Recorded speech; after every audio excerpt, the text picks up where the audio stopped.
One of the most common and frustrating assumptions that people make when they come to see me or one of my colleagues is they tell me that they cannot help how they feel, and because of that, there's no point in trying to work on their mental health. They have an emotional problem, and their emotions are beyond their control. I understand why people believe this.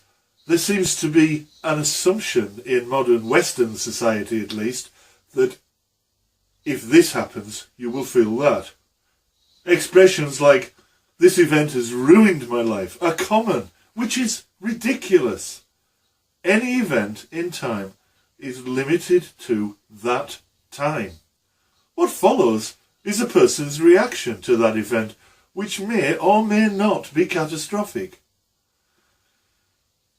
depending upon what that person's reaction is and how skilled they are at managing their emotions.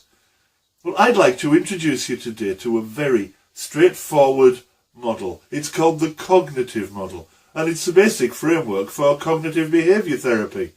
But it also is largely based upon the common sense idea, if we think about it, we all actually know to be true. For example, we all know that if we're feeling down, doing something different, a change of pace, can change how we feel. It's a behavioural change that impacts upon our emotional state. We know that thinking differently about something can change our mood. That's why we're all very good at talking to friends and family about, well, it's not so bad, there are other fish in the sea. Now you can go and do such and such. Well, at least it wasn't this. And by helping someone to change their thoughts, we can help them to change their feelings. We also know that by changing physiology, calm down, take some deep breaths, we can change feelings. So when people say their feelings are beyond their control, it's not that they don't know how to control their feelings, it's that they've never really thought it through. They understand about changing emotions in certain settings, or as it applies to other people, but not for themselves. The cognitive model, then, is a way to make it very clear, to clarify, to make explicit the way that we can change thoughts, feelings, physiology, and behaviour in order to make significant changes in the way that we feel. We can change what we do, which will change what happens within our bodies, which will change how we think, which will change how we feel. I remember one day when I first began training groups of people for money. I was very nervous. The very first one I did, it was in Preston. I was teaching a group of people about loan working and personal safety, if I remember rightly. It's a subject I knew quite well then. I know it better now, but nonetheless, it was something I'd never taught before. So I arrive at a church hall in Preston. I'm early because I get everywhere early. Everything's set up about half an hour before I need to. And then the first two people arrive. They arrive together. And they're talking to each other. So they're not talking to me. My thought was, oh, they're ignoring me. Now that's nonsense, of course. They were just talking to each other. Nowadays, I'd wait for a break in the conversation and then say, hello, I'm Stuart, how do you do? And that would be a nice way to start off the day. But on this occasion, very inexperienced, very green trainer that I was, I got it into my head that they were ignoring me. That changed the way that I felt. I began to feel not just nervous, but actually excluded.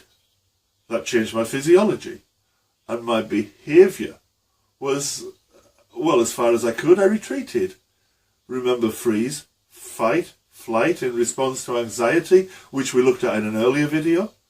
My response was to retreat into my papers, which I'd already arranged. I've got this little filing wallet and I'm riffling through it as if I'd never seen these things before. I pulled a few out, I was reading them with great interest, despite the fact I'd written them, and I never looked at these people. Now that created a different situation. They thought, presumably, the trainer's a bit standoffish, so they carry on talking amongst themselves. Other people come in. They take the cue from the two who were already there. Anxiety on my part leads to increasing distraction, displacement behaviour, which makes me appear even more standoffish, which makes people less likely to speak to me. By the time everyone's assembled and I'm ready to start my presentation, they've already formed the opinion of me that this trainer is a bit standoffish and not really interested in talking to them. And I did that to myself. And I did it with a single thought, which was, oh, they're ignoring me. If I'd had a different thought, if I'd thought, oh, I'll wait for a gap in the conversation and then I'll go and talk to them, I'd have spoken to them. I'm sure they'd have been fine. Subsequent experience tells me people are fine. They're always quite happy to talk to the trainer. That means that if other people came in, they would also start talking to me. And before I begin, I would have had half of the group on my side. They know a bit about me, I know a bit about them, and I've warmed up the room.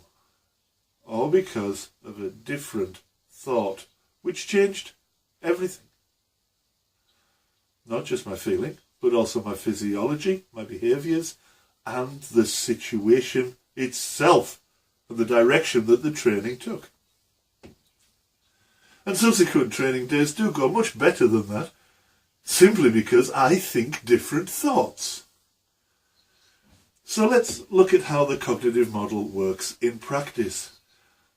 At the most accessible level of the cognitive model, we have just that cycle. We have thoughts, feelings, physiology, behaviour.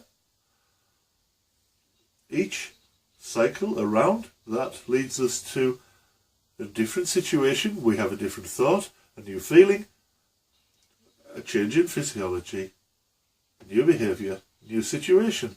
So for example, let's say that you're invited to a party. It's full of people you don't know.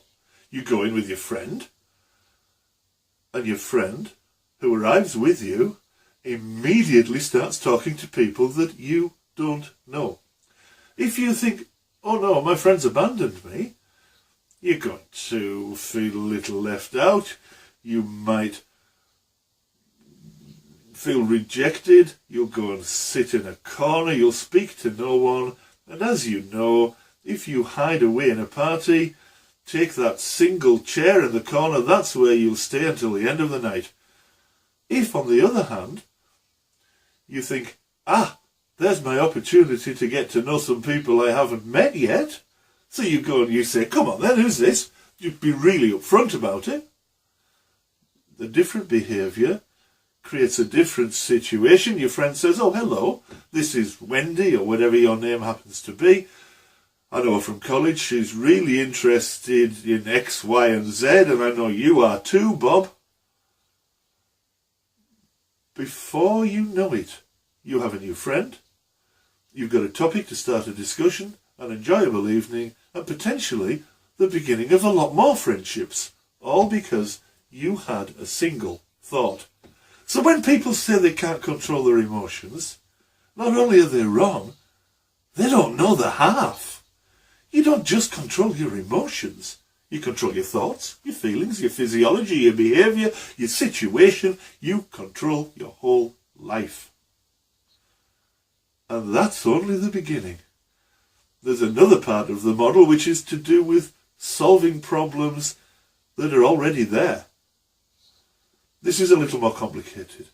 This is about identifying a person's core beliefs or schema. Now, let's say that we're talking about a little girl, a young woman. We'll say she's in her mid-20s, who because of horrendous abuse when she was a girl has developed the core belief that good girls don't get hurt. That leads to what we call a conditional assumption, which is the idea that if this, then that. If I'm a good girl, I will be safe. You see how that works. That follows. Good girls don't get hurt. If I'm good, I'll be safe. Of course, the world doesn't work like that really, does it?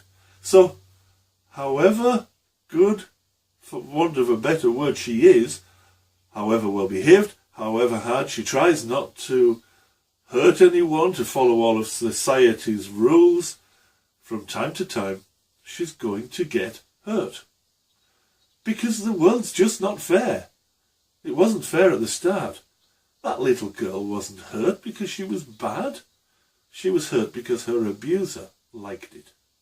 But, of course, as a child, she didn't see it that way. Children believe what they're told, so she's grown up with the belief that good girls don't get hurt. And if she's good, she'll be okay. Then something happens. She gets hurt. That's what we call the activating event. And you can track it right back to the core belief at the top. But once you get to the bottom, to that thought, I'm not a good girl, then from there she gets a feeling, anxiety. She's frightened because if she's not a good girl, she's not safe. It's freeze, flight or fight. A behaviour may be to lash out or it may be to run away from the situation that she's in. And that brings a new situation. She's isolated. She may even be facing hostility and retaliation from the people she lashed out against. In her head. That confirms the idea that she's not safe because now she's being attacked by people. So she feels even more anxious, more angry. Possibly she's having guilt feelings or low self-esteem because this must mean she's not a good girl. Her physiology becomes more aroused, more tense. Her behaviour becomes more chaotic. Before you know it, she's alone. She's desperate. She's impulsive because she's trying desperately to keep safe in an emotional whirlwind. All because of the conditional assumption and core belief around good girls not getting hurt in a world that just doesn't work that way. By identifying that core belief, going through core belief, conditional assumption, activating event, situation, thought, feeling, physiology, behaviour, can we help that young woman to see what's going on? And once she can see it, then she can start to have the power to change it. And I use the word power advisedly. This is very powerful stuff indeed. And so simple. I'm Stuart Sorensen. You can find me at www.mindthecaretraining.com. Thank you for watching, and do, please, subscribe to the channel. It really does help me out. And if you like this, if you found this video useful, like it and share it. That helps me enormously as well. But in particular, please, subscribe to the channel. Thank you very much.